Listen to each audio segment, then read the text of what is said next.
നമസ്കാരം. ജൂൺ 12-ന് അഹമ്മദാബാദിൽ നടന്ന എയർ ഇന്ത്യ ബോയിംഗ് വിമാനാപകടവുമായി ബന്ധപ്പെട്ട് നിർണായക വിവരങ്ങൾ പുറത്തുവരികയാണ്. വിമാനത്തിന്റെ 2 എഞ്ചിനിലേക്കും ഇന്ധനം നൽകുന്ന സ്വിച്ചുകൾ ഓഫ് ചെയ്തതാണ് വിമാനാപകടത്തിന്റെ പ്രത്യക്ഷമായ കാരണമെന്നാണ് വ്യക്തമാകുന്നത്. ഇന്നലെ രാത്രി അപകടാന്വേഷണ സമിതി പുറത്തിറക്കിയ പ്രാഥമിക അന്വേഷണ റിപ്പോർട്ടിലാണ് ഈ ഞെട്ടിക്കുന്ന വിവരങ്ങൾ ഉള്ളത്. യാതൊരു അപകട സൂചനയുമില്ലാതെ പറന്നുയർന്ന വിമാനത്തിന്റെ എഞ്ചിനുകൾ എന്തുകൊണ്ട് ഓഫ് ചെയ്തു എന്നതാണ് വിശദമായ അന്വേഷണത്തിലൂടെ ഇനി അറിയാനുള്ള കാര്യം.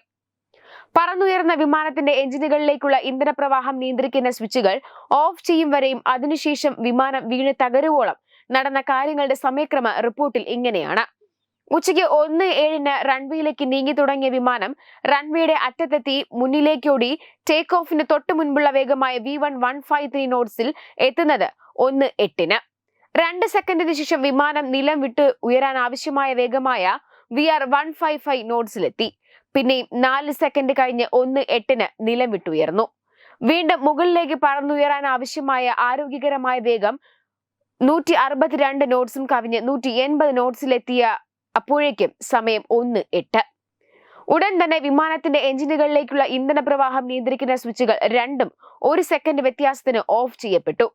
ഇടതുവശത്തെ എഞ്ചിൻ 1 സ്വിച്ച് ആദ്യവും വലത്തെ എഞ്ചിൻ 2 സ്വിച്ച് രണ്ടാമതും.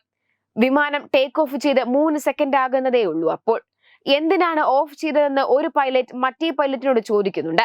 ഇത് കോക്പിറ്റ് വോയിസ് റെക്കോർഡിൽ കേൾക്കാമെന്ന് റിപ്പോർട്ടിൽ പറയുന്നു. ചോദിച്ച സമയം പക്ഷെ പറയുന്നുമില്ല. ഇന്ധനം നിലച്ചതോടെ എഞ്ചിനുകൾ സ്വയം ഓഫാകാനുള്ള തയ്യാറെടുപ്പ് ആരംഭിച്ചു കഴിഞ്ഞിരുന്നു. കറക്കത്തിന്റെ വേഗം കുറഞ്ഞു. പുറത്തേക്ക് വരുന്ന വായുവിന്റെ ചൂടും കുറഞ്ഞു തുടങ്ങി. വിമാനത്തിന്റെ വേഗം കുറഞ്ഞതിനാൽ മുകളിലേക്കുള്ള തള്ളലും കുറയാൻ ആരംഭിച്ചു.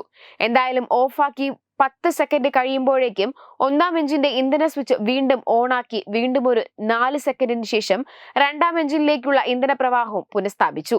ആദ്യം ഓണാക്കിയ ഇടത്തെ എഞ്ചിൻ പ്രവർത്തന സജ്ജമാകുന്നതിനുള്ള നടപടികളിലേക്ക് സ്വയം നീങ്ങി തുടങ്ങിയെങ്കിലും 2-ാം എഞ്ചിൻ ശരിയാകാൻ പിന്നെയും ഏറെ സമയം എടുക്കുമെന്ന് വ്യക്തമായിരുന്നു. എഞ്ചിനുകൾ നിലച്ചാൽ അതിനെ വീണ്ടും കറക്കി പ്രവർത്തന പാതയിലെത്തിക്കേണ്ട ഓക്സിലറി പവർ യൂണിറ്റ് ഇതിനിടെ സ്വയം സജ്ജമായിരുന്നു.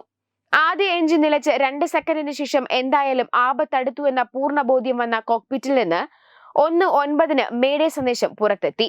ഇടത്തെ എഞ്ചിൻ റീസ്റ്റാർട്ട് ചെയ്ത് 13 സെക്കൻഡും വലത്തേക്ക് റീസ്റ്റാർട്ട് ചെയ്ത് 9 സെക്കൻഡും കഴിയുമ്പോൾ ആപത്തിൽപ്പെട്ടു എന്ന പൂർണ്ണ ബോധ്യവുമായി പറഞ്ഞതിന് കാരണവുമുണ്ട്. ബോയിങ് 787 വിമാനങ്ങളുടെ ക്വീറ്റ് റെഫറൻസ് ഹാൻഡ് ബുക്കിലെ അടിയന്തര സാഹചര്യ നടപടിക്രമങ്ങൾ പറയുന്നത് റീസ്റ്റാർട്ട് ചെയ്ത എഞ്ചിൻ വീണ്ടും പ്രവർത്തന സജ്ജമാകാൻ 2.5 മിനിറ്റ് എടുക്കും എന്ന കാര്യം എത്രയോ പ്രാവശ്യം വായിച്ച് മനഃപ്പാടമാക്കിയവരാകും 2 പൈലറ്റുമാരും. മേഡേ സന്ദേശത്തിന് മറുപടിയായി വിമാനം ഏതാണ്, കാൾസിൽ ഏതാണ് എന്ന് ACTCയിൽ നിന്ന് ചോദിച്ചെങ്കിലും മറുപടിയും ഉണ്ടായില്ല. സെക്കൻഡുകൾക്കകം വിമാനം വീണു തകർന്നു. ഇന്ധന സ്വിച്ചുകൾ 1 സെക്കൻഡ് ഇടവേളയിൽ ഓഫ് ചെയ്യേണ്ടിയ ഒരു സാഹചര്യവും ലഭ്യമായ വിവരങ്ങൾ പ്രകാരം ഉണ്ടായിരുന്നില്ല എന്ന കാര്യമാണ് എന്തുകൊണ്ട് എന്ന ചോദ്യത്തിന് ഉത്തരം കിട്ടുന്നത്. ഇന്ധന സ്വിച്ചുകൾ 1 സെക്കൻഡ് ഇടവേളയിൽ ഓഫ് ചെയ്യേണ്ടിയ ഒരു സാഹചര്യവും ലഭ്യമായ വിവരങ്ങൾ പ്രകാരം ഉണ്ടായിരുന്നില്ല എന്ന കാര്യമാണ് എന്തുകൊണ്ട് എന്ന ചോദ്യത്തിന് ഉത്തരം കിട്ടുന്നത് ദുഷ്കരമാക്കുക. പറക്കലിനിടെ 2 എഞ്ചിനുകളും ഓഫ് ചെയ്യണമെങ്കിൽ 2 എഞ്ചിനുകളും തകരാറിലായി എന്ന് പൂർണ്ണ ബോധ്യം വരണം. തീപിടുത്തമുണ്ടാവുക, പക്ഷിയിടിക്കുക, ഇന്ധനത്തിന് കുഴപ്പമുണ്ടാകുക എന്നിങ്ങനെയുള്ള ഒന്നും ഇവിടെ സംഭവിച്ചിട്ടില്ല. ഇതിന്റെ ആദ്യ തെളിവ് എന്തിനാണ് ഓഫ് ചെയ്തതെന്ന ഒരു പൈലറ്റിന്റെ ചോദ്യമാണ്. കോക്പിറ്റിലെ മറ്റേയാൾ പോലും അറിയാതെ നടന്ന ഓഫ് ചെയ്യൽ ചോദിക്കുമ്പോൾ ഞാനല്ലെന്ന മറുപടിയും മനഃപൂർവ്വം ചെയ്തു എന്ന നിഗമനത്തിലെത്തുന്നതാണ് ഏറ്റവും എളുപ്പം. ആത്മഹത്യയും കൂട്ടക്കൊലപാതകവും. എന്നാൽ അതിനപ്പുറം എന്തെങ്കിലും ഉണ്ടാകാനുള്ള സാധ്യത കൂടി പരിശോധിക്കാനാകും ഇനി നടക്കാനിരിക്കുന്ന വിശദമായ അന്വേഷണം. എന്തായാലും ഈ വിമാന അപകടത്തിൽ ദുരൂഹത ഉണ്ടെന്നുള്ളത് വ്യക്തമാണ്. വിമാനത്തിന്റെ 2 എഞ്ചിനിലേക്കും ഇന്ധനം നൽകുന്ന സ്വിച്ചുകൾ പൈലറ്റുമാരിൽ ഒരാൾ മനഃപൂർവ്വം ഓഫ് ആക്കിയതായുള്ളതും വ്യക്തമാണ്. അതേസമയം പ്രമുഖ മാധ്യമ പ്രവർത്തകൻ ജേക്കബ് കെ ഫിലിപ്പിന്റെ ഫേസ്ബുക്ക് പോസ്റ്റിലാണ് ഈ ഞെട്ടിക്കുന്ന വിവരങ്ങൾ വിശദീകരിക്കുന്നത്.